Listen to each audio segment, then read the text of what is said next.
Good morning, good afternoon, good evening.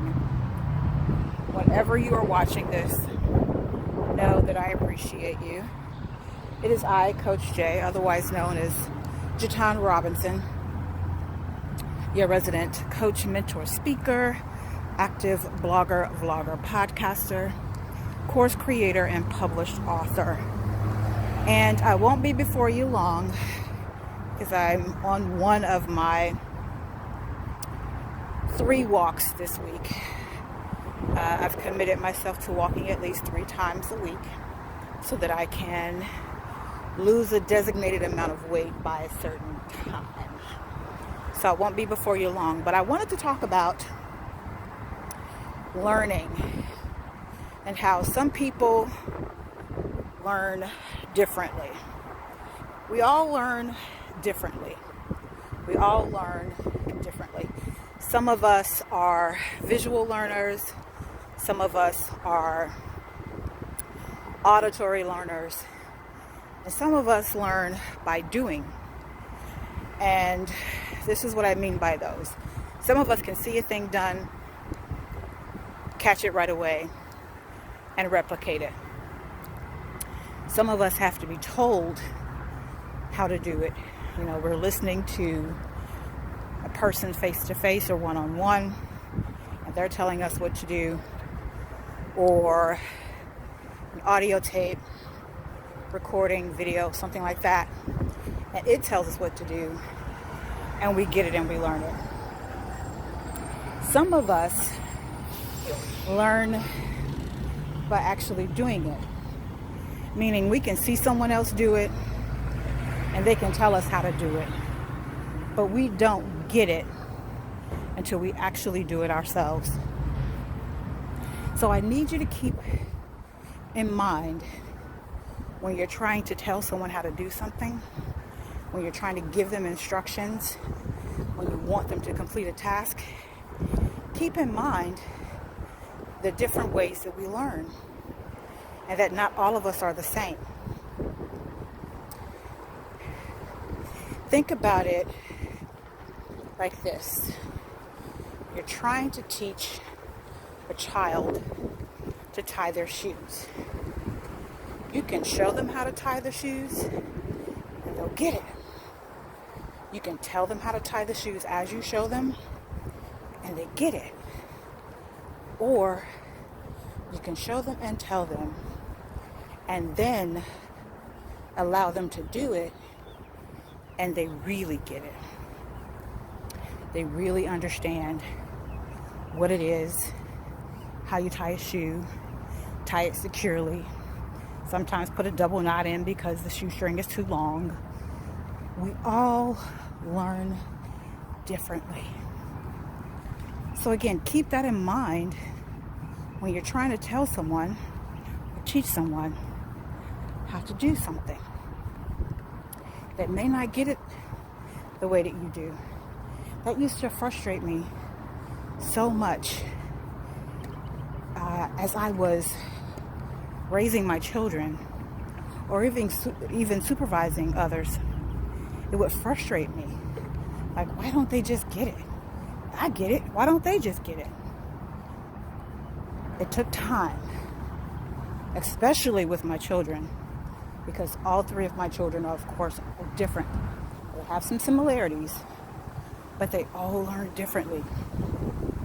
They all learn differently, including the 2 that I had officially, or that had been officially diagnosed as ADHD. Even though they had similar diagnoses, they still learn things differently. Keep that in mind. Don't get frustrated. Tap into your patience. You already have it there. You just have to tap into it. And allow them to learn the way that works best for them. I promise you, it will pay off in the end. There will be a great reward at the end, because when you allow them to learn the way that they learn best, it saves you time, it saves you energy, It saves you frustration, and it doesn't degrade or minimize them.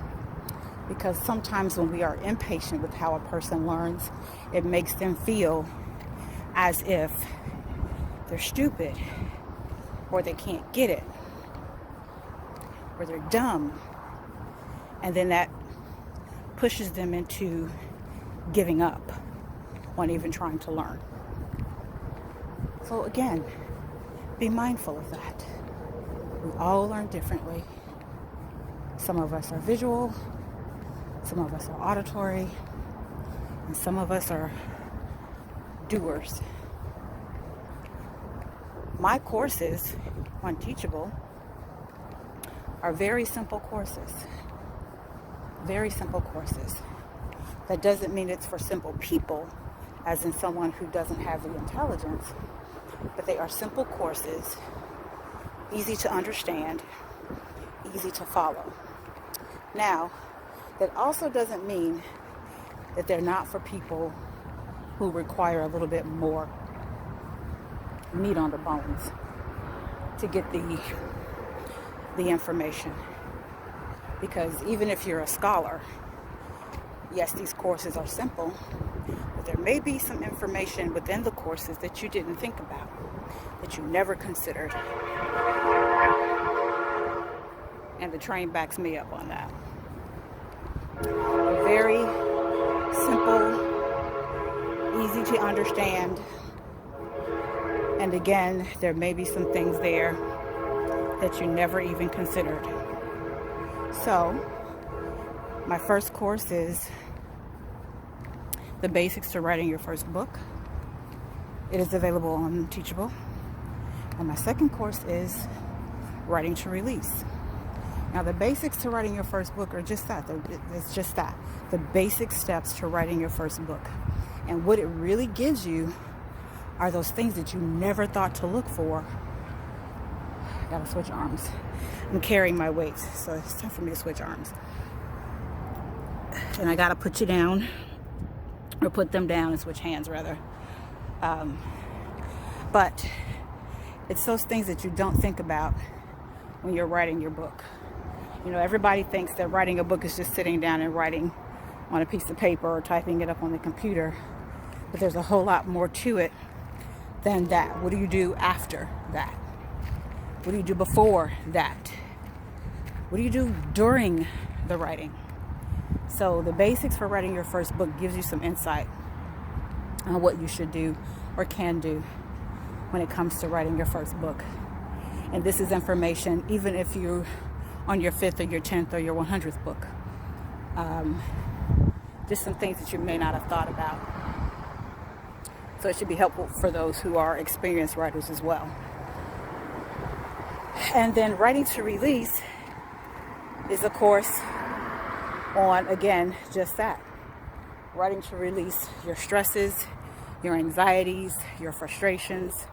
You get those things down on paper and they help you to release them. They help you to get them out, and saves, preserves, in many cases, relationships. Because when we're upset about something, we oftentimes don't think about what we say before we say it. We speak out of emotion. We speak out of frustration. And we can't take words back once they're said. We can't take actions back once they're done. So if you have the option of writing these things down before you speak to the person, take the time to write stuff down before you speak to the person. It could prevent you from saying some things that are hurtful and painful, or hurtful and in some cases unforgivable. If you're suffering from anxiety, if you're suffering from frustration, if you're suffering from depression, writing is very soothing. I was just listening to Dr. Maya Angelou, her Audible book, because I love books. That's why I write. I love books, but I don't have time to sit and read anymore, so I listen to them on Audible. And I was just listening to her book, Mom and Me and Mom, and she talked about in her book how writing was basically a way of freedom, or an example of freedom to her, because she could write down whatever. So writing to release is that. It's a way, a pathway to freedom, a pathway to releasing stress and frustration. So take a look at both of those courses. I also have a monthly membership up there with many courses in it.